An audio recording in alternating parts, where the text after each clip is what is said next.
selamat malam dan selamat datang di acara Ganjar Mahfud 2024. Wow, luar biasa pada malam hari ini dengan semangat yang bersinergi antara teman-teman yang hadir serta para milenial yang juga turut memeriahkan acara pada malam hari ini. Boleh kami minta tepuk tangan yang lebih meriah lagi untuk malam hari ini? Baik, terima kasih. Kita sapa dulu yang terhormat kepada Bapak Ketua Tim Pemenangan Nasional, Bapak Arsyad Rashid yang sudah hadir di sini. Dan para Wakil Ketua Tim Pemenangan Nasional, ada Bapak Andika Perkasa, Bapak Gatot Edi Pramono, Bapak TGB Muhammad Zainul Majdi, dan Ibu Angela Haritanu Sudibyo. Selamat datang dan selamat malam. Kemudian juga yang terhormat Bapak Hasto Kristianto, Sekretaris Tim Pemenangan Nasional. Selamat malam. Yang terhormat Bapak Andi Wijayanto, Deputi Politik 5.0, luar biasa, dan juga seluruh tamu dan juga semua yang hadir di sini selamat malam. Dan kami hormati dan juga banggakan semua ini di belakang ada jubir-jubir milenial dan Gen Z. Luar biasa. Luar biasa. Terima kasih atas peran sertanya untuk memenangkan Bapak Ganjar Pranowo dan Bapak Mahfud MD sebagai Presiden dan Wakil Presiden di 2024 ya. Bismillahirrahmanirrahim. Boleh sekali lagi berikan tepuk tangan yang meriah untuk kita malam hari ini. Ya, hari ini di malam hari yang indah ini di Gedung Arsip Nasional Republik Indonesia, luar biasa ini suasananya bikin semangat sekali ya Gilang ya. Betul Karena sekali. kita melihat lampu-lampu yang berwarna merah menantikan Bapak Capres dan juga Cawapres kita hari ini. Betul sekali, dan suasananya memang dibuat lebih santai agar kita bisa merasakan hikmatnya, tenangnya, damainya untuk pesta demokrasi kita di tahun depan. Dan saat ini kita sedang menantikan kehadiran dari bakal calon presiden dan bakal calon wakil presiden, Bapak Ganjar Pranowo dan Bapak Mahfud MD.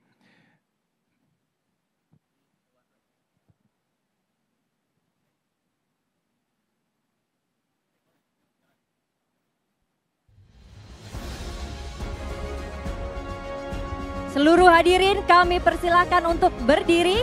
Mari kita sambut Bapak Ganjar Pranowo dan Bapak Mahfud MD.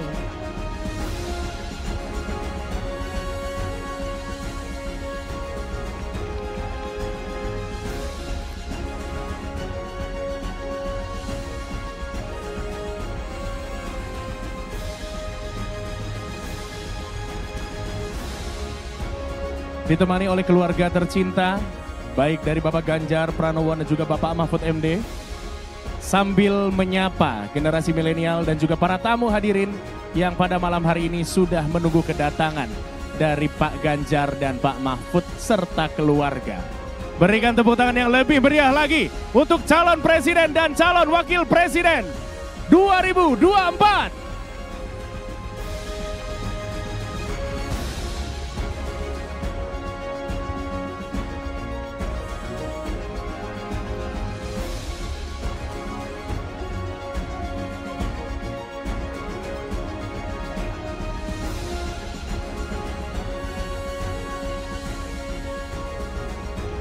Luar biasa.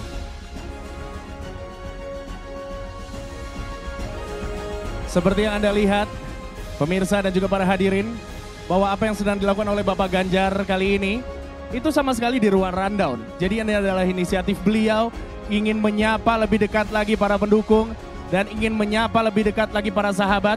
Dan itu membuktikan bahwa Bapak Ganjar dan Bapak Mahfud memang dekat dengan segala kalangan.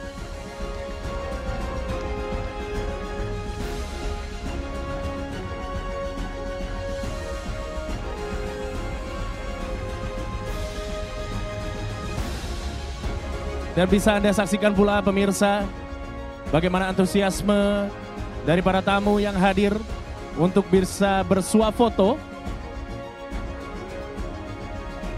Dan begitu luar biasa energi-energi dari para tamu yang hadir, memberikan ucapan selamat serta mendoakan Bapak Ganjar dan Bapak Mahfud agar sukses menjadi pemimpin Republik Indonesia berikutnya.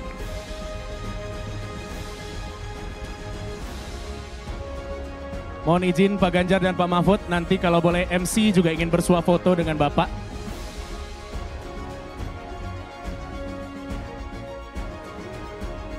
Baik, para hadirin dimohon untuk tetap berdiri karena setelah ini kita akan menyanyikan lagu Indonesia Raya terlebih dahulu. Kita tunggu untuk Pak Ganjar dan Pak Mahfud untuk siap. Ya, sepertinya sangat antusias sekali ya. Betul. Para undangan yang hadir di sini. Betul sekali. Untuk bersuah foto dan karena ini adalah pertama kalinya Bapak Ganjar Pranowo dan Bapak Mahfud MD ini mungkin bertemu dengan masyarakat. Betul begitu. sekali, bertemu dengan para pendukungnya juga hari ini ya. Iya. Begitu luar biasa. Dan kita tahu bagaimana sepak terjang dari kedua sosok ini begitu luar biasa selama ini untuk Republik Indonesia tercinta. Dan sekali lagi para hadirin, kami mohon untuk tetap berdiri. Karena sekarang saatnya kita akan menyanyikan lagu Indonesia Raya.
Hadirin dipersilakan duduk kembali.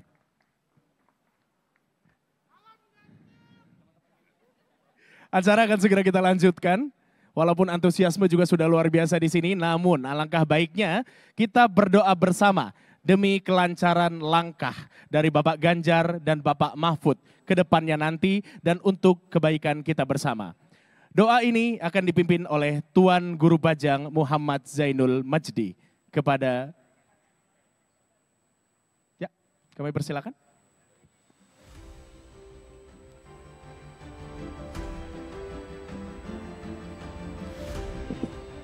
Bapak Ibu, kita berdoa sesuai dengan agama dan keyakinan kita masing-masing. Dengan niat yang tulus, ikhlas, berharap kepada Tuhan yang Maha Kuasa, Allah Subhanahu wa Ta'ala menurunkan pertolongan dan keberhasilan bagi ikhtiar kita. Berdoa mulai.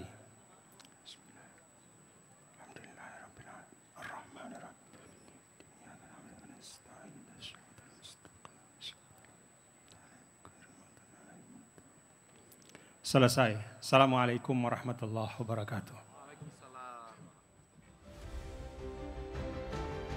Baik, terima kasih. Dan selanjutnya langsung saja kita ke inti dari acara ini. Gilang. Ya, baik. Dan seperti yang Anda ketahui para hadirin bahwa acara pada malam hari ini juga ramai dihadiri para generasi milenial. Dan mudah-mudi yang hadir di sini juga nanti akan kami persilahkan untuk bisa memberikan pertanyaan secara langsung kepada para pimpinan dan petinggi yang hadir di hadapan Anda. Jadi memang acara ini akan dibuat sesantai mungkin seperti yang dikenakan oleh Pak Ganjar dan Pak Mahfud malam hari ini menggunakan celana jeans Bapak, supaya kesannya memang lebih santai, luar biasa. Dan kita akan segera menuju ke acara berikutnya, yaitu... Baik, Memang setelah deklarasi cawapres dan juga baca pres pagi tadi begitu ya, pasti banyak sekali milenial dan juga Gen Z yang hadir di sini penasaran begitu, apa sih visi misinya, apa sih yang nantinya akan dibawa begitu. Kita akan nanti memberikan pertanyaan begitu ya, bisa Ya. memberikan pertanyaan langsung kepada Bapak Ganjar Pranowo dan juga Pak Mahfud. Betul. Dan buat teman-teman yang ada di sini, saudara-saudara para hadirin yang ada di sini, yang pada pegang handphone ini pasti lagi bikin video atau foto ya dari acara malam hari ini kan ya. Nah boleh, kalau mau share ke sosial medianya masing-masing, jangan lupa hashtagnya adalah Ganjar Mahfud 2024. Oke? Jangan lupa ya dikasih hashtag Ganjar Mahfud 2024. Betul sekali. Baik, kita langsung saja akan ada sambutan dari Bapak Arsyad Rashid selaku Ketua Tim Pemenangan Nasional. Kami persilahkan.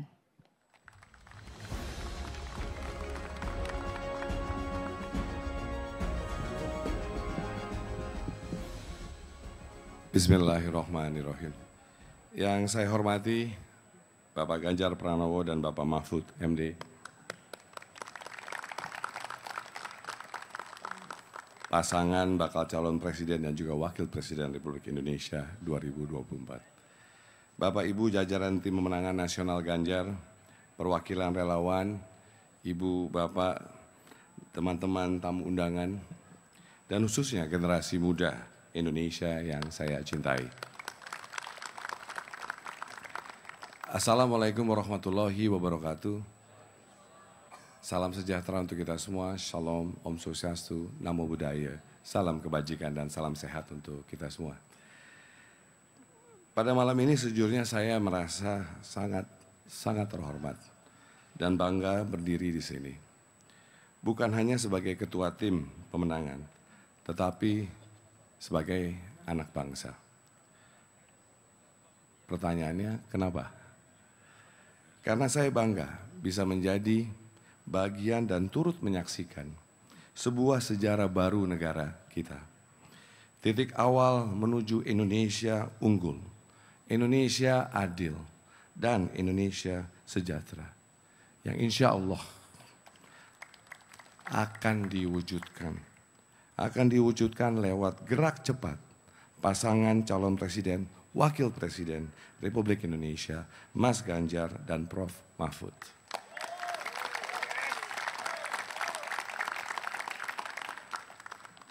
Pada malam yang bersejarah ini, saya ingin sedikit bercerita. Di beberapa bulan terakhir ini, setelah banyak berdiskusi dan bekerja dengan intensif bersama Mas Ganjar, saya menyaksikan dengan mata saya sendiri bagaimana beliau memiliki ketulusan hati, visi yang mulia, dan tekad yang kuat untuk mewujudkan Indonesia unggul dan berdaulat. Bukan hanya wilayah, tapi juga pangan, tapi juga ekonomi, serta penegakan hukum.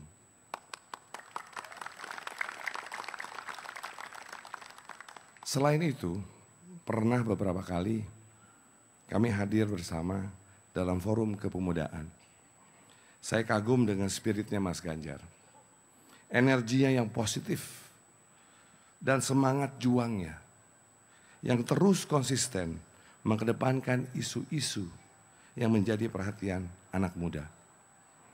Akhir-akhir ini, masyarakat Indonesia juga sudah menanti siapa kira-kira sosok yang mendampingi Mas Ganjar 5 tahun ke depan. Karena presiden dan wakil presiden tentunya adalah satu kesatuan untuk bangsa dan negara. Dan hari ini, alhamdulillah, kita sudah mendapatkan jawabannya. Mas Ganjar didampingi oleh sosok yang lurus, jujur, dan berpengalaman, yaitu Prof. Mahfud.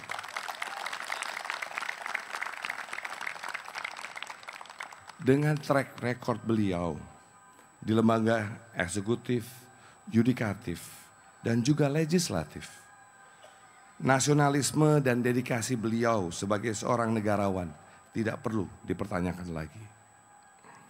Saya sendiri kagum terhadap komitmen Prof. Mahfud terhadap penegakan keadilan dan pemberantasan korupsi. Kehadiran beliau bersama Mas Ganjar insya Allah akan memberikan semangat dan harapan baru bagi penegakan hukum yang objektif. Dan yang terpenting, Mas Ganjar dan Prof. Mahfud sama-sama percaya bahwa generasi muda Indonesia adalah kunci keberhasilan. Kunci keberhasilan untuk mewujudkan Indonesia yang makmur, Indonesia yang adil, dan Indonesia yang sejahtera. Oleh karena itu, setelah ini Mas Ganjar dan Prof. Mahfud akan langsung hadir di tengah para generasi muda. Untuk apa? Untuk mendengarkan aspirasi, mendengarkan pemikiran, mendengarkan suara anak bangsa. Untuk menjadi masukan dalam merancang langkah strategis agar bisa gerak cepat, satset, mewujudkan Indonesia yang unggul. Ibu dan Bapak, teman-teman semua, malam hari ini kita baru berada di titik awal dari perjuangan Mas Ganjar dan Prof. Mahfud. Perjuangan kita masih panjang. Besok kita akan mengawal Mas Ganjar dan Prof. Mahfud ke Komisi Pemilihan Umum. Untuk itu saya mengajak semua yang hadir di sini untuk bersama-sama berjalan dari Tugu Proklamasi pada pukul 9 pagi besok. Namun tidak berhenti di situ. Masih banyak hal yang kita perjuangkan bersama, yang tentunya butuh dukungan, butuh masukan, dan butuh aspirasi dari seluruh masyarakat, khususnya adik-adik generasi muda. Karena seperti yang Mas Ganjar pagi tadi sampaikan, ini bukan tentang Mas Ganjar, ini bukan tentang Prof. Mahfud, tetapi ini tentang rakyat Indonesia. Saya, Arsyad Rashid, mewakili tim pemenangan nasional Ganjar Mahfud, memohon doa dan dukungan dari seluruh masyarakat Indonesia agar bersama kita bisa gerak cepat mewujudkan Indonesia emas.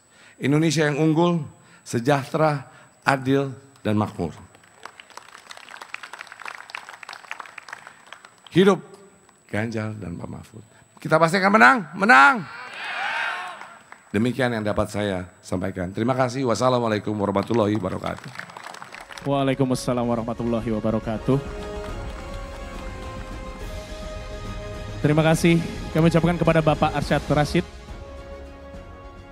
Ya, dan selanjutnya sambutan dari Cawapres Prof. Mahfud MD kami persilahkan. Beri tepuk tangan yang meriah untuk bakal calon wakil presiden kita. Assalamualaikum warahmatullahi wabarakatuh. Salam sejahtera untuk kita semua, Swastiastu, Namo Buddhaya, salam kebajikan. Mas Ganjar Pranowo dan Ibu Atika serta Ananda Alam, Pak Hasto Kristianto, Sekjen, wah di sebelah sana, Pak Hasto Kristianto, kemudian Pak Arsyad Rashid tadi yang pidato, ganteng orangnya, ketua pemenangannya. Yang gagah di sebelahnya ini Panglima TNI. Lalu Pak Gatot Edi, mantan Wakapolri, Tuan Guru Bajang, Zainul Majdi, lalu Pak Andi Wijayanto, dan yang paling ujung sana Pak Ahmad Basara yang ini belum kenal nama. Oh Pak ini, Pak Luki, Pak Denot, ya Pak Luki, dan yang lain-lain nih dari pimpinan Sekjen Partai Persatuan Pembangunan, Sekjen Partai Hanura, kemudian Ibu dari anu ya, Perindo. Ya, dan yang lain-lain. Saudara, pemilu kali ini adalah pemilunya anak muda. Maka yang banyak yang hadir di sini adalah anak-anak muda yang agak lebih tua seperti saya, Pak Habib Kribo, Pak Saur dan sebagainya untuk membimbing. Yang lain ini banyak yang muda-muda. Pemilih muda sekarang ini jumlahnya terbesar. Sebanyak 62% yang akan menjadi pemilih yang sangat menentukan. Itu berarti wajah Indonesia 5 tahun mendatang akan sangat ditentukan oleh Anda-anda semua anak muda. Buat saya sebenarnya anak muda itu bukan hanya berarti diukur dari sisi usianya, tapi lebih dari itu menurut saya adalah pemikirannya, cara pandangnya, gayanya, dan perspektif di dalam memandang kehidupan. Semangat anak muda adalah selalu berani melakukan sesuatu. Himmatur rijal, tahdimul jibal. Semangat anak muda itu, kata Sayyidina Ali, meruntuhkan gunung yang berdiri kokoh. Karena itu saya yang baru saja mendapat kehormatan dari 4 partai politik yaitu PDI Perjuangan, Partai Persatuan Pembangunan, Partai Hanora, dan Perindo untuk menjadi pendamping Mas Ganjar Pranowo pada kali ini, mengajak Anda semua para anak muda, beranilah membenahi dan membangun Indonesia ini dengan kekuatan dan keunggulan masing-masing yang Anda miliki. Di era digital ini, anak muda punya ruang yang sangat besar untuk bersuara dan berkiprah untuk membangun negeri ini menuju Indonesia Emas tahun 2045. Saudara, Indonesia Emas itu Indonesia yang digambarkan oleh alinea 2 pembukaan Undang-Undang Dasar 45 yang berbunyi, dan pergerakan perjuangan kemerdekaan Indonesia telah sampailah kepada saat yang berbahagia, mengantarkan rakyat Indonesia ke depan pintu gerbang kemerdekaan Indonesia yang merdeka, bersatu, berdaulat, adil, dan makmur. Itulah Indonesia Emas yang akan kita bangun. Adik sekalian, persoalan utama kita saat ini adalah lemahnya penegakan hukum. Lemahnya penegakan hukum.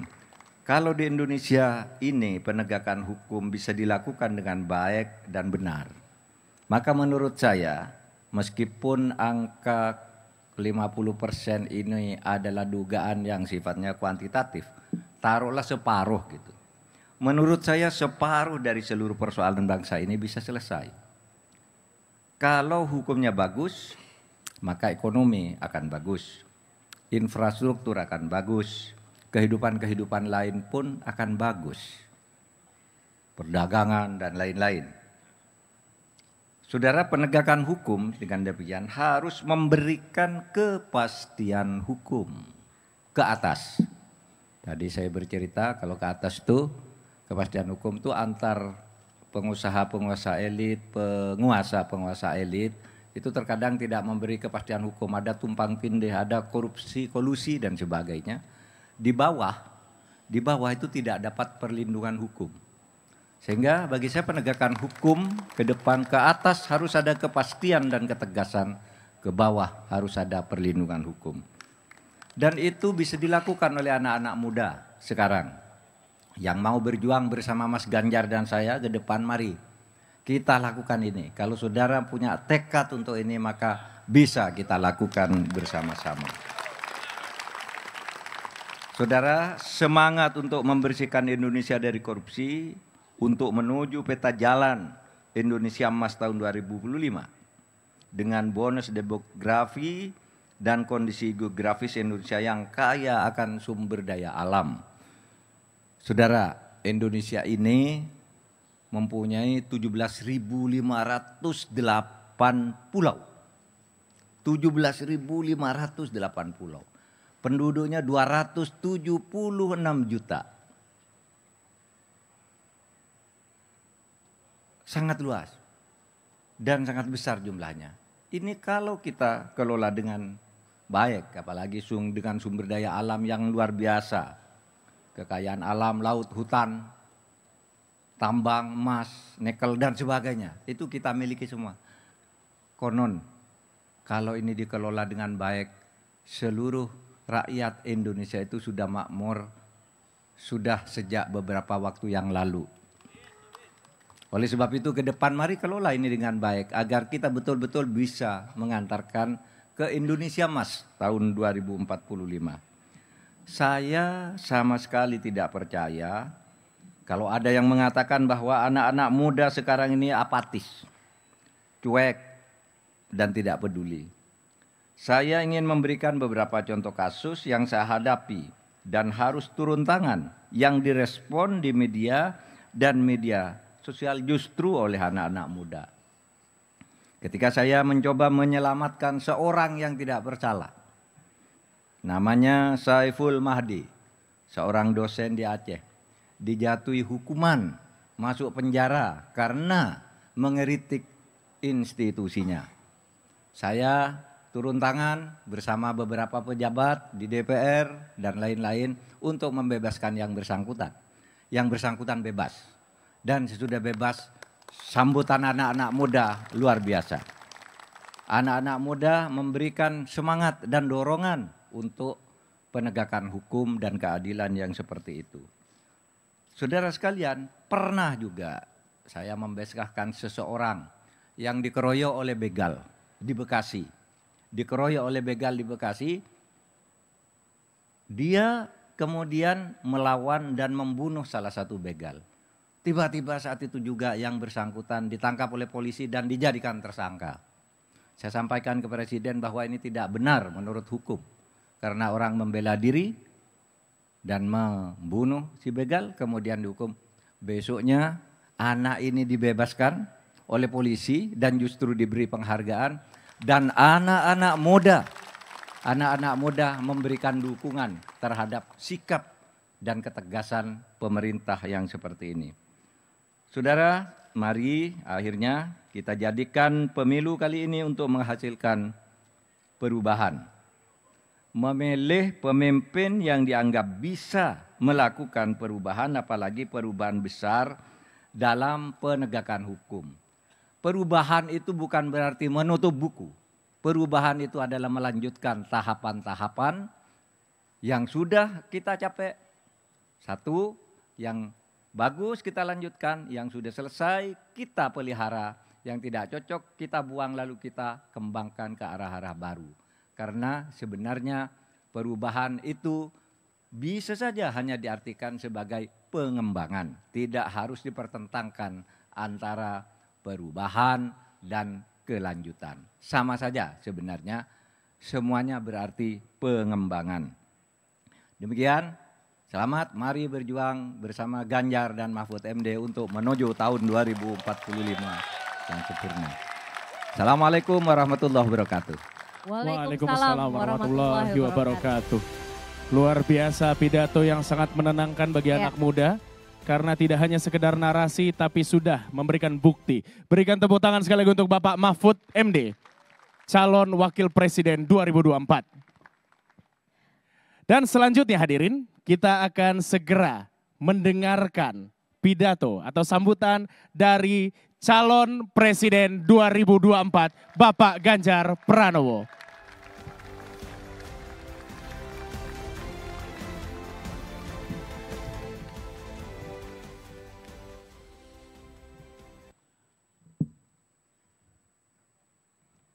Kameranya banyak sekali ya.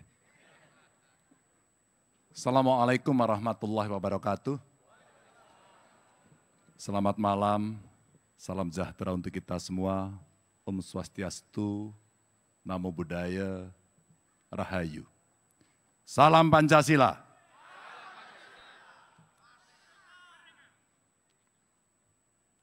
Sudah latihan itu. Yang saya hormati Pak Mahfud, beliau sudah sampaikan ceritanya, saya kira dengan mendengarkan kawan-kawan sudah paham. Tidak perlu diulang, beliau orang yang cocok bersama saya.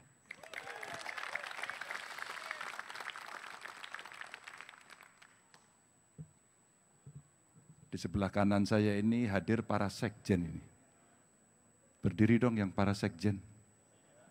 Oh, dari PDI Perjuangan, P3, Hanura. Tapi yang Perindo diwakili, boleh dong. Berdiri, terima kasih. Yang di sebelah kiri saya ini timnya Pak Arsyad dari TPN. Yang TPN berdiri semua. Oh, tuh komplit ini. Tadi sudah dikenalkan satu-satu. Ada yang tidak kenal? Kenal semuanya. Terima kasih. Terima kasih. Tentu ada juga perwakilan relawan yang hari ini hadir. Yang relawan boleh berdiri enggak?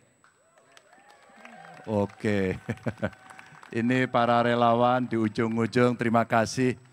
Saya tidak tahu pekerjaannya mulai kapan, tapi hari ini setia. Terima kasih semuanya. Dan tentu saja sengaja saya mengajak beberapa anak muda yang mungkin lebih dulu ikut terlibat, kalau Pak Mahfud sampaikan tadi, ya punya kesadaran untuk bisa berkontribusi membangun negara. Boleh dong yang anak muda-muda di belakang yang sudah dari awal mengikuti kami semuanya, dan saya terima kasih sudah berkenan membantu. Terima kasih. Bapak Ibu kawan-kawan, hari ini kita yang hadir di sini dan tentu jutaan pemirsa sekalian yang mengikuti di seluruh Indonesia, kita bersama-sama meneguhkan niat dan sekaligus memanjatkan doa dan memulai sebuah perjuangan yang sangat penting secara bersama-sama. Perjuangan ini tentu untuk seluruh rakyat Indonesia dan juga untuk masa depan generasi muda dan generasi selanjutnya. Bapak Ibu teman-teman, kita menghadapi sebuah tantangan yang cukup besar. Dunia bergerak dengan sangat cepat, turbulence, dan terjadi disrupsi di mana-mana.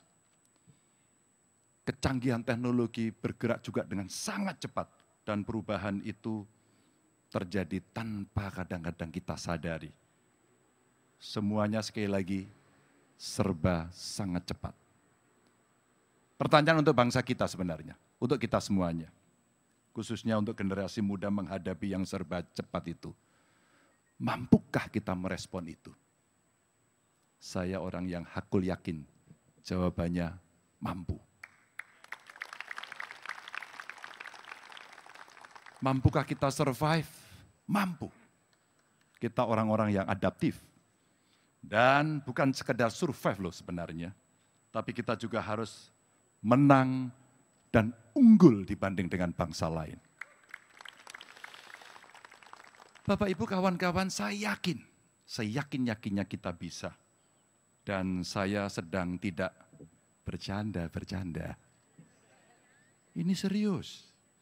Dan tentu saja keseriusan ini mesti kita wujudkan untuk berkontribusi dalam kontestasi ini dengan sebaik-baiknya, setulus-tulusnya, dan sekeras-kerasnya kita akan berjuang. Bapak Ibu yang sangat saya hormati, kita pasti bisa.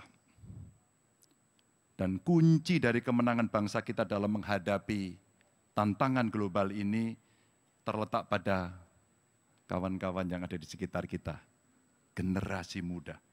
Dan ini saya kira bukan sekedar retorika, dan ini adalah kenyataan yang harus kita hadapi secara bersama-sama. Kawan-kawan, karena itu pemerintah ke depan harus fokus setidaknya pada 3 hal. Yang pertama terkait dengan manusia Indonesia yang hebat, yang unggul. Dan tentu manusia Indonesia yang cerdas sekaligus terampil. Dan yang ketiga adalah manusia Indonesia yang produktif dan berdaya. Tiga inilah yang kemudian kita akan terjemahkan dengan tim yang sekarang sudah mulai bekerja untuk merumuskan cara mencapai dan secara teknokratis mesti kita lakukan. Mengapa ini penting? Karena seperti Mas Arsyad bilang, kita mesti sat-set mengejar ketertinggalan agar kita bisa mencapai tujuan, bahkan bisa mendahului dari beberapa negara yang lain. Ini kesempatan. Dengan tiga basis itulah rakyat Indonesia akan bisa bekerja, bisa berusaha, kompetitif, sehingga masa depan mereka akan jauh lebih baik.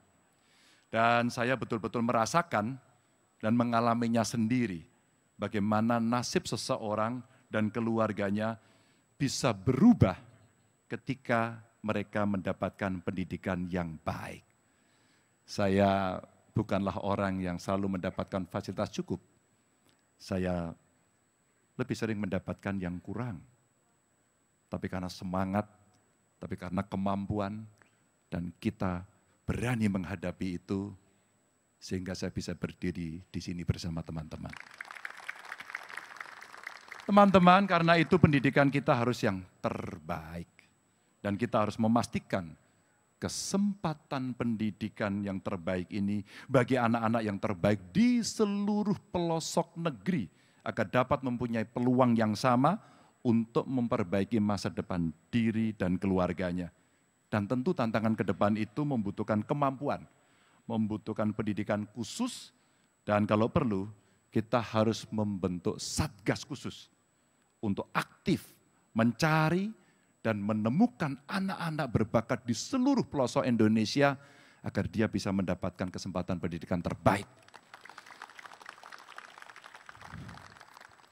Beasiswa kita punya kok.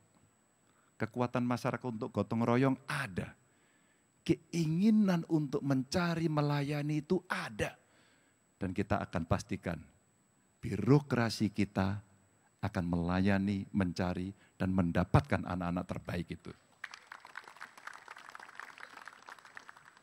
Saya yakin teknologi hari ini sangat bisa membantu seluruh aparatur.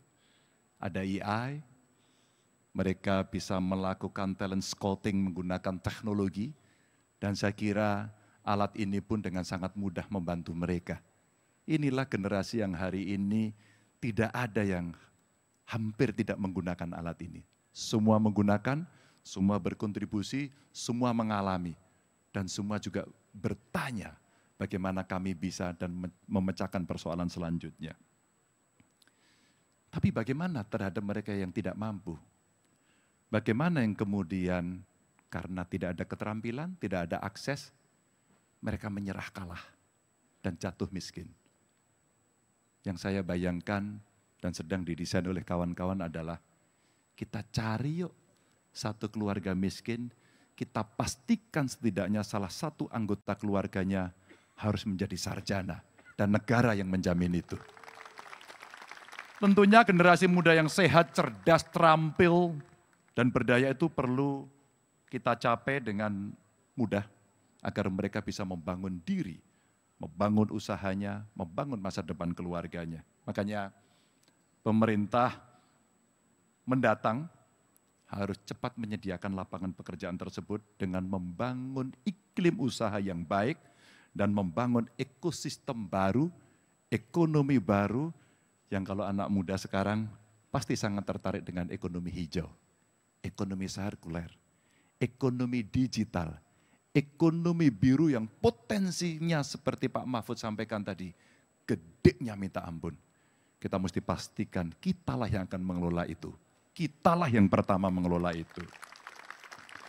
Dan tentu manusia Indonesia yang unggul dan produktif itulah yang akan membawa bangsa kita menuju 100 tahun nanti di 2045. Kita yang hadir hari ini adalah pionir yang nanti harus memastikan bahwa ya pada usia 100 tahun kita akan mencapai kejayaan itu. Teman-teman, Bapak Ibu, kami mengajak seluruh rakyat Indonesia, khususnya generasi muda, untuk bersama-sama bekerja keras, berkontribusi dalam membangun Indonesia unggul itu. Dan kami berkomitmen penuh bahwa negara akan hadir membantu untuk seluruh rakyat Indonesia dalam meningkatkan taraf hidupnya, dalam mencapai kemajuan, guna mewujudkan Indonesia yang jaya, yang unggul, yang targetnya kita siapkan dengan baik. Maka jika Bung Karno dulu pernah mengatakan, beri saya 1000 orang tua, akan kucabut Gunung Semeru dari akarnya. Tapi Bung Karno pada saat itu sudah perhatian penuh sama anak muda. Beri 10 pemuda yang semangatnya menyala-nyala, akan kugoncang dunia. Dan hari itu, beri Ganjar dan Mahfud, seluruh pemuda ini, kita akan capai tujuan bersama itu. Bapak Ibu yang sangat saya hormati, terakhir, saya bersama Pak Mahfud bukan sekarang. Saya ingat betul 2 kali kami pernah berdiskusi dengan sangat tajam. Bagaimana Indonesia menjaga integritas, transparan, akuntabel, dan anti korupsi. Kami pernah berdiskusi di DPR, kami pernah diskusi di meja makan beliau, yang makanannya sangat enak disajikan oleh Bu Mahfud. Terima kasih Bu. Dan kami pernah undang Pak Mahfud, persis kira-kira 5 tahun yang lalu ya Pak ya, di rumah dinas saya. Insya Allah, kalau Pak Mahfud dulu tidak jadi wapres, hari inilah saatnya.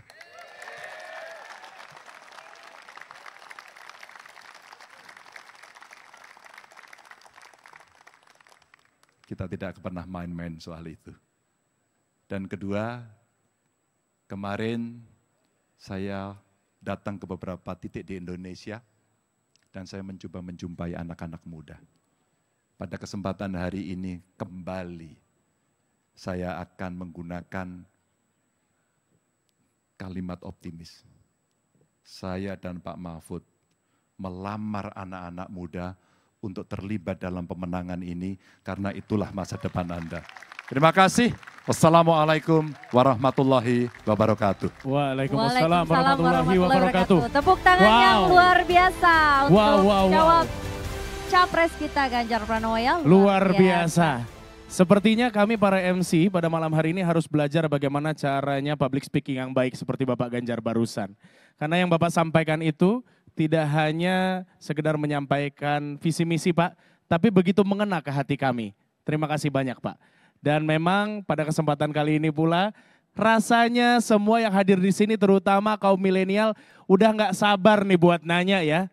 Tapi mohon maaf sebelumnya Bapak, biasanya pertanyaan milenial ini ya memang unpredictable. Tapi saya yakin Bapak Ganjar dan Bapak Mahfud pasti mampu untuk menjawabnya. Sekali lagi berikan tepuk tangan yang meriah terlebih dahulu untuk Bapak Ganjar Pranowo, calon presiden 2024. Baik, kita langsung saja akan ke sesi pertanyaan. Kita akan membuka pertanyaan bagi muda-mudi yang berada di sini bisa bertanya langsung kepada capres dan cawapres kita. Luar biasa. Ini penanya pertama Boleh? kita Bapak, Ini silakan. penanya pertama. Ini salah satu influencer ternama juga. Iya. Influencer Silakan, ini ya. Boleh diberikan mic-nya. MC? Ya Pak. Oke. Boleh enggak yang pertama adalah perempuan dulu? Baik. Baik. Luar biasa. Siap. Ini mohon maaf. langsung dari Pak Ganjar ya, yang Ya, perempuan dulu, ladies Sabar first. ya, sabar baik. Silakan perempuan Silakan terlebih dulu. yang perempuan. Ada ya perempuan? Silakan. Siapa? Nah. Oh. Ya. Oke, silakan. Ini ada Mbak Aliyah juga ini, salah satu idola anak muda masa Iya, kini. Mbak Alia Mas Said. Ya, silakan. Silakan. Assalamualaikum warahmatullahi wabarakatuh. Selamat malam Pak Ganjar dan Mbak Mahfud. Perkenalkan nama saya Alia.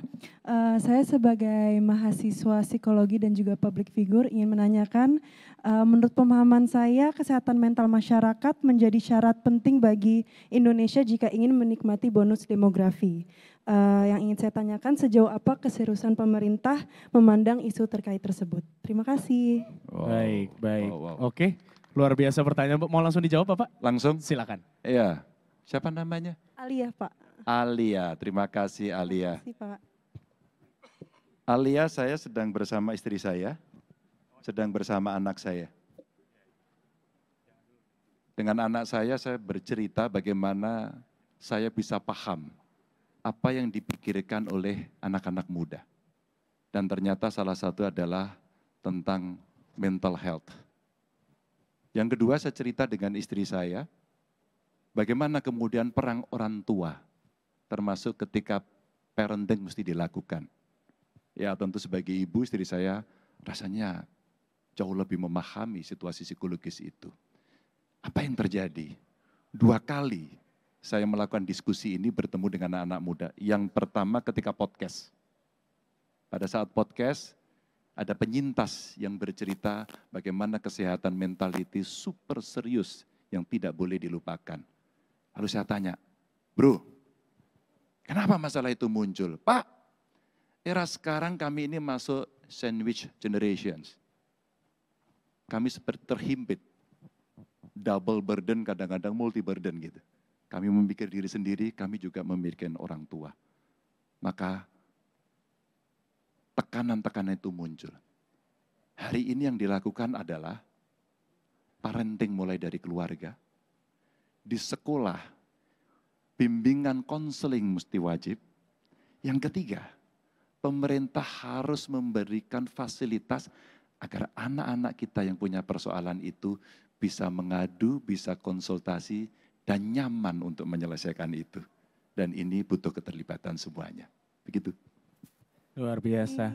Sudah terjawab, Sudah. Mbak Lia? Terima kasih banyak Pak Ganjar. Pasti Mbak Lia ini kalau lagi stres suka healing ya. Healing kemana-mana seperti itu kira-kira Pak Ganjar ya. Oke? Terima kasih. Siap. Tapi ada tambahan tuh yang terakhir. Iya Pak. Healing itu memang penting. Baik Pak, oke. Oke, baik. Kalau sudah terjawab boleh kita lanjutkan Pak Ganjar, Pak Mahfud, izin? Iya, baik. Silakan. Baik. Sudah boleh berarti Pak? Sudah boleh, silakan. Izin. Assalamualaikum warahmatullahi wabarakatuh. Pak Ganjar, Pak Mahfud, akhirnya kita bisa berbicara walaupun ini cukup dekat sekali Pak. Ini salah satu mimpi saya juga. Perkenalkan, nama saya Ibnu Wardani, saya salah satu content creator yang baru saja memulai mungkin 2 tahun terakhir ini. Yang ingin saya tanyakan kepada Pak Ganjar dan Pak Mahfud adalah bagaimana tanggapan Bapak terkait dengan tutupnya TikTok Shop? Kebetulan kita sebagai anak muda, seperti yang tadi disampaikan juga bahwa bonus demografi kita juga cukup tinggi gitu. Dan kebetulan anak muda itu bergerak dalam industri digital dan ekonomi digital. Nah, saya ingin menanyakan bagaimana tanggapan Bapak? Terima kasih. Terima kasih Mas Ibnu. Baik, silakan Bapak. Mas Ibnu terima kasih. Siapa? Saya mendapatkan 2 masukan. Yang pertama dari pedagang pasar tradisional yang tiba-tiba dia menyampaikan, wow Pak, kok nggak ada yang beli ya Pak? Ternyata terjadi migrasi para pembeli dan penjual di dunia maya. Salah satunya yang Anda sebut. Tapi di Cirebon saya juga mendapatkan masukan dari 2 gadis muda yang mereka memang sangat aktif jualan itu. Satu mengatakan, pemerintah tolonglah kami karena pasar kami tutup. Yang kedua mengatakan, Pak ini hak kami. Apakah kami dilarang jualan? Tidak. Konstitusi kita tidak melarang orang mencari pekerjaan. Maka yang dilakukan adalah satu saja. Kita mesti mengatur. Sekali lagi, kita mesti mengatur agar ada keseimbangan itu dan kita mesti memproyeksikan betapa ekonomi digital betul-betul persis seperti yang saya sampaikan tadi akan kita hadapi. Turbulensi ekonomi digital ini nanti kelak akan muncul terus-menerus. Maka tugas pemerintah hari ini adalah mengatur, memproyeksikan, dan kita cepat tanggap. Agar kita juga bisa mengelola itu dengan baik. Itu kuncinya. Terima kasih Pak. Baik, terima kasih. Semoga menjawab. Mungkin Pak Mahfud ada yang mau ditambahkan? Sudah cukup baik, Sudah terima cukup, kasih. baik. Baik, kami masih melanjutkan sesi mendengar ini. Banyak sekali nampaknya, boleh? Di belakang ada, Ya, di 1, samping 2, sana 3, juga 4. boleh. Silahkan panitia bisa memberikan mic-nya langsung. Ya, silakan. Baik, silakan panitia. Yang milenial diutamakan. Milenial dan Gen Z, bukan silakan. milenial, tapi pertanyaannya penting ini Mas Ganjar. Oh, siap. Baik, silahkan. Saya pernah ketemu sama Alam Ganjar. Menurut saya anak yang pinter. dan punya kompetensi. Bagaimana menurut Mas Ganjar, suatu saat, pada saat Mas Ganjar menjadi presiden, apakah akan memberikan karpet merah kepada anaknya? Terima kasih, saya Kadri Muhammad, musisi dan pengacara. Terima kasih Mas Kadri, terima kasih banyak. Dan saya sangat kenal dengan Mas Kadri. Karena hampir 2 jam beliau ngebrief saya soal IP, soal royalty, dan nasib para seniman. Makasih Mas. Saya mungkin akan kasih baju merah aja ke dia. Buat saya sebenarnya yang penting adalah bagaimana semua punya kompetensi dan bisa berkompetisi yang sehat. Saya menyadari Mas Kadri, saya dan Pak Mahfud ini beda tipis, Betty gitu ya Pak. Betty-nya dari sisi usia beda tipis. Saya kira hanya berbeda beberapa bulan saya dengan Pak Mahfud. Tanggal lahirnya maksudnya, kalau tahunnya agak jauh gitu Pak ya. Yang kedua beliau pengalamannya di 3 institusi, kalau trias politika udah lengkap. Saya cuma 2. Yang saya sadari adalah kekuasaan itu ada batasnya dan kekuasaan itu menggoda. Maka kita harus punya kontrol diri dan tahu diri. Dan saya kepingin semua yang sekolah, investasi, pendidikan, kelak kemudian siapapun akan bisa menjadi apapun melalui jalur yang fair. Saya tidak mau kelak kemudian anaknya Mas Kadri akan kalah dengan alam karena anak presiden. Saya tidak mau anaknya Mas Kadri akan kalah dengan anak bupati. Saya tidak mau anak Mas Kadri akan kalah dengan anak gubernur atau pejabat siapapun. Karena itulah penting teman-teman hadir untuk kemudian memberikan kepada saya saran, kritik, kontrol, karena semua butuh proses. Wow, sudah sangat terjawab. Dan jawaban itu diberikan standing ovation oleh Mas Kadri Muhammad sendiri. Terima kasih Bapak Ganjar. Baik, masih kami lanjutkan? Ya, Silakan masih panitia. banyak pertanyaan, silahkan. Muda-mudi kita yang hadir di sini, Boleh? silahkan. Ya, ini perempuan lagi. Selamat malam Bapak, saya Stella dari tim Extrava Ganjar. Saya mau tanya, Ekstra apa? Extrava Ganjar. Oh ya, saya pernah tahu kok itu. Ya, jadi tadi Bapak sempat bilang akan melamar kami anak muda Indonesia. Pertanyaan saya, bagaimana cara Bapak melamar kami anak muda Indonesia? Kalau sudah dilamar, mau dibawa kemana kami? Dan apa yang akan meyakinkan kami untuk menerima lamaran Bapak? Oke. Wah, Ya, Ini tertantang ini. Ini ditantang Pak. Mbak siapa namanya Mbak? Stella. Mas Jupri tenang, Mas Jupri tenang. Mas Jupri tenang. Ya, ini hanya untuk yang milenial Gen Z, yang kolonial enggak. Mbak siapa namanya? Stella, Bapak. saya punya contoh. Seno, kamu sini Sin. Ya enggak, ini saya orang yang menemukan dia pertama. Mudah-mudahan saya tidak keliru ya Sin ya. Ada dikasih mic enggak Seno? Oke. Sin, kamu cerita, kamu saat ketemu saya pertama di mana Sin? Waktu itu di acara pembekalan caleg Pak Ganjar. Ya kamu tak suruh ngapain? Naik ke meja Mas waktu itu. Terus ngapain kamu? Disuruh cerita tentang harapan anak muda ke para caleg dari anak yang waktu itu saya masih SMA Pak Ganjar. Apa yang kamu katakan pada para caleg? Saya cerita waktu itu bahwa politik Indonesia saat ini butuh harapan. Bukan sekedar baliho billboard, tapi ada bukti nyata dan keterlibatan anak muda di situ. Mulai kapan kamu kemudian tertarik untuk ikut politik dan kemudian sampai sekarang? Sekarang kamu Saya mahasiswa? waktu ini saat ini jadi mahasiswa Mas. Jadi mahasiswa. S1.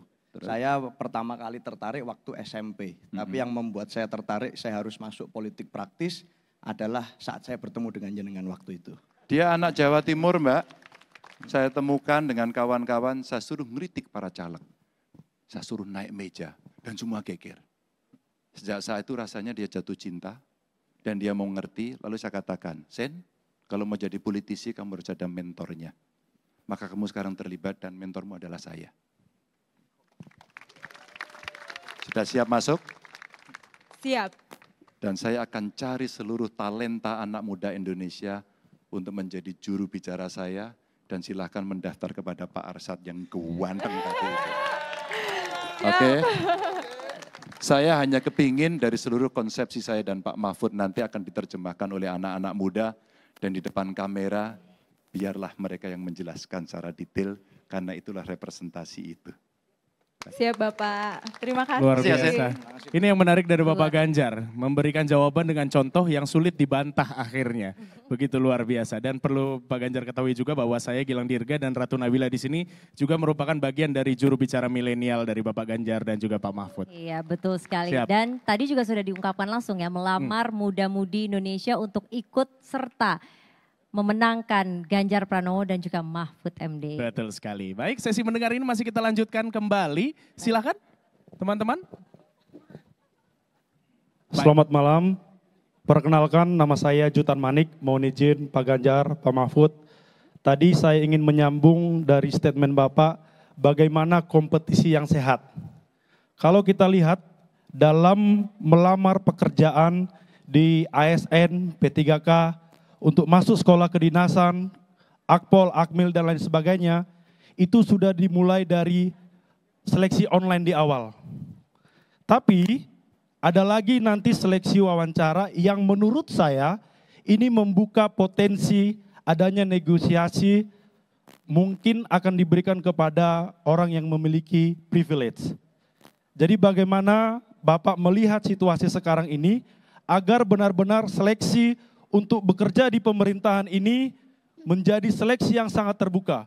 Kalau untuk swasta saya tidak beri komentar, tapi untuk negara, karena ini milik kebersamaan kita semua sebagai masyarakat Indonesia, saya ingin ini menjadi konsen perhatian Bapak semuanya, bagaimana dalam seleksi untuk bekerja di pemerintahan itu sangat transparan.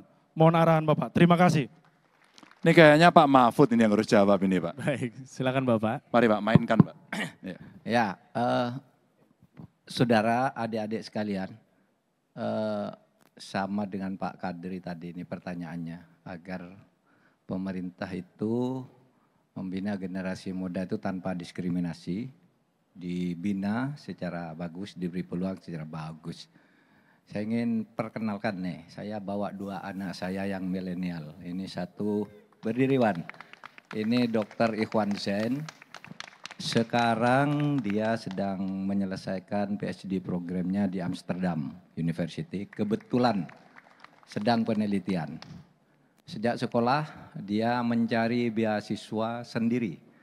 Tidak menggunakan nama saya. Orang malah tidak tahu kalau dia anak saya. Dia cari sendiri, dia dapat sendiri dengan prestasinya sendiri. Anak saya yang kedua Dr. Vina Amalia ini dokter dari Universitas Airlangga. Juga sampai lulus dari sekolah tidak ada yang tahu bahwa dia anak saya. Karena saya bilang, jangan bilang kalau kamu anak saya. Kalau anak pejabat itu biasanya akan diberi kemudahan-kemudahan. Bahkan anak saya ini dulu oleh dosennya sempat disubsidi susu dan pisang setiap hari. Ini anak saya ini. Dikira enggak tahu kalau anaknya waktu itu iya ketua MK, saya bilang enggak usah bilang-bilang gitu. Nah saudara, pemerintah sekarang menyadari itu bahwa banyak kadangkala kecurangan-kecurangan yang dilakukan karena nepotisme, karena kolusi, sehingga orang yang sebenarnya tidak berhak untuk mendapat sesuatu dari fasilitas negara, misalnya menjadi pegawai, naik pangkat dan sebagainya, itu sudah banyak dilakukan. Oleh sebab itu presiden sekarang itu atau pemerintah yang sekarang itu menyadari itu. Coba sekarang dulu yang seperti itu tuh banyak sekali, lulus karena titipan, karena ponaannya. Nah sekarang kalau orang jadi ASN misalnya, itu kan ujiannya langsung lewat lewat komputer, lalu di situ langsung ada nilainya. Kamu sekian, belum sampai nilaimu, kan gitu. Sekarang sudah lebih objektif. Di bidang kepegawaian sekarang misalnya ada sistem lelang untuk menduduki jabatan tertentu. Itu untuk lebih memperbaiki ke depan. Bukan sekarang, bukan sudah baik. Kalau pemerintah tuh punya 3 sebenarnya, 3 program. Yang pertama digitalisasi, pemerintahan berbasis digital. Jadi semua sekarang ini anak-anak ya kalau ngelamar proyek, ngelamar pekerjaan, apa semua lewat digital. Bahkan perkara pun sekarang itu sekarang sudah mulai digitalisasi. Saya bersama Pak Gatot Edi ini lewat Polri membuat perkara, misalnya sekarang perkara pidana nih sampai apa dilaporkan oleh Pak Saur. Misalnya Pak Saur sekian dilaporkan. Itu 2 bulan ditanya, oh perkaranya ketemu ada di sini. 3 bulan sampai di mana, ini sampai di mana, itu sudah mulai ke sana sekarang. Tidak semua perkara karena banyak pengadilan, banyak hakim, jaksa belum suka, polisi belum suka dengan ini sehingga masih terbatas. Tetapi terus akan mulai, semua perkara besok bisa kalau masuk tanggal 1 April, kok 1 Agustus belum ada kabarnya, itu bisa dilacak, ini macet di mana ini, gitu. Sampai akhirnya kalau vonisnya itu sudah dikirim ke siapa dan seterusnya. Nah itu semua kita lakukan, digitalisasi. Lalu yang kedua pembinaan SDM tadi, menyediakan beasiswa untuk sekolah-sekolah. Lalu yang jadi banyak masalah itu dari sudut hukum tadi, banyak peraturan perundang-undangan yang tumpang tindih. Ini kita sadari, ini yang sering merugikan anak-anak milenial gitu. Sudah selesai menurut aturan yang ini, ternyata belum selesai menurut aturan yang ini. Ini hal yang sama diatur oleh 2 peraturan yang berbeda. Nah itulah sebabnya lalu pemerintah memperkenalkan Omnibus Law. Cara menyelesaikan masalah, satu masalah itu tidak usah diatur oleh banyak masalah, oleh banyak aturan. Ada satu aja pintunya. Nah tentu Omnibus Law dan sebagainya bisa dikritik. Tetapi sebagai sebuah metode itu bagus. Apakah isinya yang sekarang ini tidak bisa dikritik? Silahkan dikritik. Tetapi itu jalan keluar untuk memandang itu tadi. Terima kasih. Terima kasih Pak Mahfud. Sudah terjawab Mas, lengkap sekali dan detail bahwa memang contoh itu dimulai dari Pak Mahfud sendiri, luar biasa. Boleh berikan tepuk tangan sekali untuk Pak Mahfud. Kami masih memberikan kesempatan untuk 2 penanya lagi. Silakan. Silakan, silakan. Silakan, boleh silakan. Oh ini, oke. Assalamualaikum warahmatullahi wabarakatuh. Waalaikumsalam warahmatullahi Bapak Ganjar calon presiden dan Bapak Mahfud calon wakil presiden. Perkenalkan saya Dr. Ihsan Biren. Dari nama saja sudah tahu dari Biren, Aceh Pak. Jadi saya ingin bertanya satu permasalahan yang selama ini terjadi 5 tahun terakhir. Yaitu masalah polarisasi. Nah masalah polarisasi kita tahu sangat membahayakan persatuan dan kesatuan kita di Indonesia saat ini. Alhamdulillahnya sekarang calonnya ada 3, mudah-mudahan ini akan berkurang.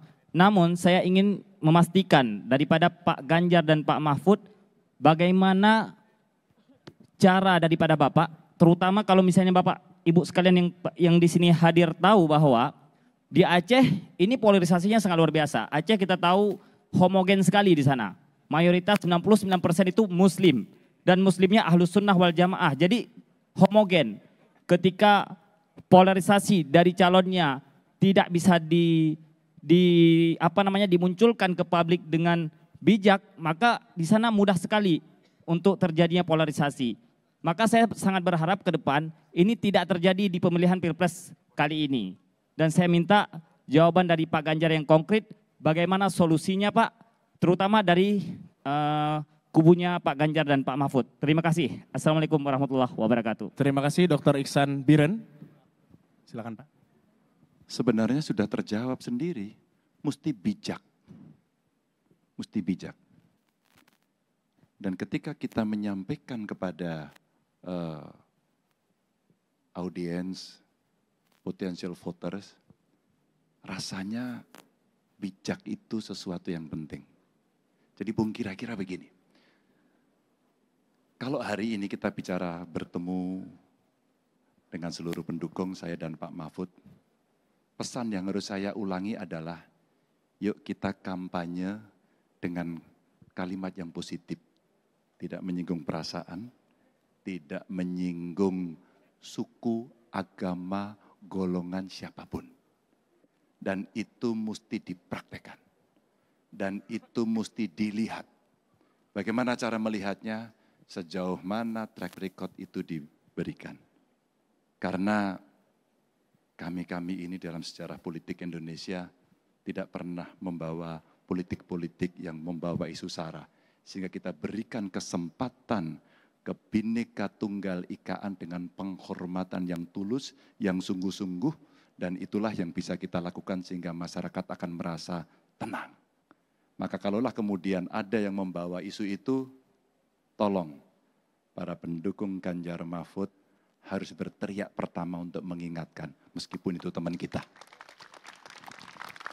Baik, terima kasih. Luar biasa, sudah terjawab ya. Jadi memang kampanyenya ini harus yang positif begitu ya, narasi-narasi yang membangun. Luar Baik. biasa. Kalau begitu penanya terakhir untuk sesi mendengar kali ini. Terakhir boleh mungkin Silakan. perempuan ya. Boleh perempuan, boleh panitia, Perempuan silakan lagi. memilih. Assalamualaikum warahmatullahi wabarakatuh. Perkenalkan, nama saya Amanda Iklima, Ketua DPP dari Banteng Muda Indonesia. Selamat malam Pak Ganjar dan selamat malam Pak Mahfud. Mohon maaf ya suara saya agak serak. Mungkin langsung ke pertanyaan aja ya Pak. Yang kita tahu bahwa isu lingkungan ini menjadi isu yang hangat diperbincangkan oleh kaum muda. Apalagi kita sempat tahu kemarin Ketua BEM UI sangat concern dengan hal ini. Bapak sempat mengatakan bahwa salah satu program Bapak adalah ekonomi hijau. Apakah sudah ada program atau bukti nyata yang Bapak Ganjar lakukan terhadap ekonomi hijau ini selama Bapak menjabat sebagai Gubernur Jawa Tengah? Dan apa program atau kebijakan yang akan Bapak lakukan ke depan untuk menyelesaikan ini? Terima kasih. Terima kasih Mbak. Ketika kita bicara ekonomi hijau maka ekonominya bersih. Kalau kita bicara energi, transisi energinya bersih. Kalau Anda tanya pengalaman saya, ada enggak? Mungkin di Google paling enak kali ya. Kami mendorong desa-desa mandiri energi. Caranya tidak terlalu sulit.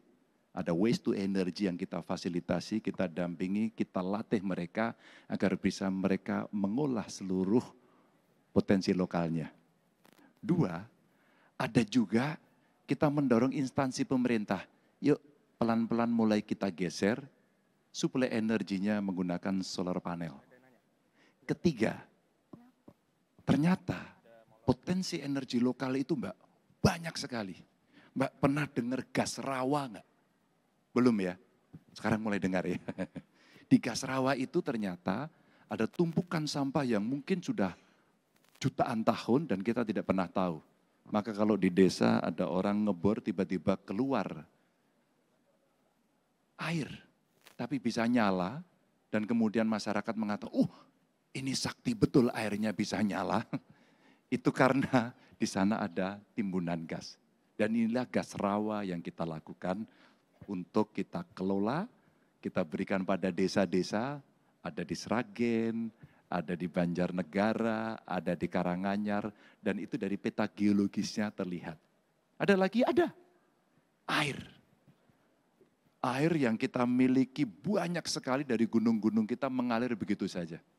Ternyata para insinyur kita itu bisa menjebak air itu, merekayasa air itu sehingga dia bisa terjun. Hanya dengan rekayasa kecil. Dan itu ternyata menjadi energi. Beberapa pengalaman saya, pondok-pondok pesantren itu ada yang mengelola itu menjadi pembangkit listrik tenaga mikrohidro. Itu jadi uang, dikelola, dan kemudian energinya menjadi sangat ramah. Ini yang energi. Ekonomi sirkular kemudian juga bisa berjalan. Banyak sekali pengalaman, kami coba dorong desa-desa untuk berkompetisi. Karena itu sebagai stimulan. Agar mereka semuanya bisa berinovasi. Dan inovasi desa, wow, keren. Maka banyak praktek-praktek baik. Dan kemarin terkumpulkan mungkin yang sekarang menjadi cerita Kabupaten Banyumas. Di mana mereka mencoba mengenolkan sebuah proses pengolahan sampah yang selesai betul-betul di lingkungannya. Mereka membuat aplikasi, mereka membuat cara mengolah, mereka sudah memisahkan dan dari masing-masing yang terpisah itu ternyata terkelola dengan baik. Ada yang di reuse, ada yang di recycle ya, dan betul-betul yang ada dimanfaatkan tempat lain.